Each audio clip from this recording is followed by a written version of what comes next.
It is 3 a.m. You are exhausted. You beg for sleep. But your brain has other plans. Tonight, we present a special 5-hour episode of Everything That Could Go Wrong Tomorrow. Why does this happen?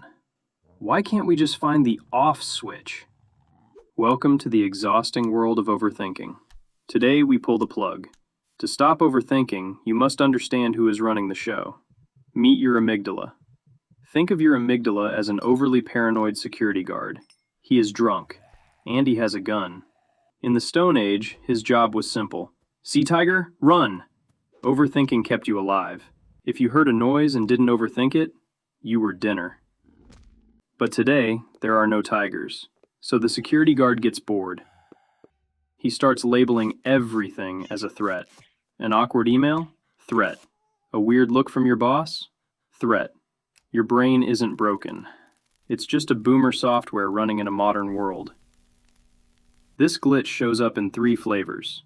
Flavor 1, rumination, the time traveler. This is when you replay the cringe compilation of your life. Flavor 2, future tripping, creating disaster movies that haven't premiered yet. What if I get fired? What if they hate me? What if I forget how to walk? Flavor 3, analysis paralysis, the loading screen of death. You research the best toothpaste for 3 hours and buy nothing. Enough theory. How do we fire the security guard? You cannot think your way out of overthinking. You have to shock your way out. Hack number 1, the ice dive. Reset your nervous system. Splash freezing water on your face. It triggers the Mammalian Diving Reflex. Your heart rate drops instantly to save oxygen. Anxiety physically cannot survive this. Hack number 2, physiological sigh.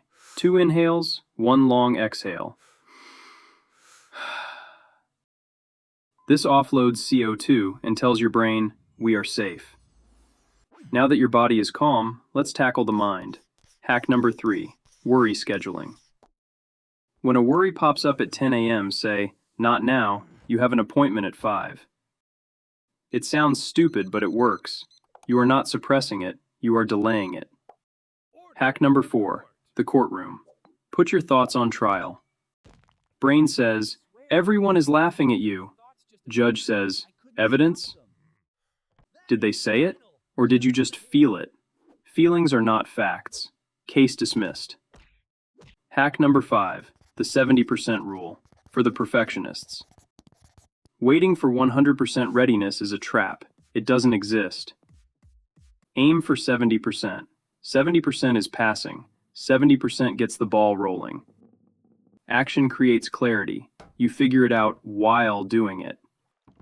Your brain is an ancient machine trying to survive a modern world. It will always generate noise. You can't stop the signal. But you can turn down the volume. You can choose not to listen. Splash some water, schedule your worry, be 70% ready, and get some sleep. The podcast is over. It's barely psychology, but it works.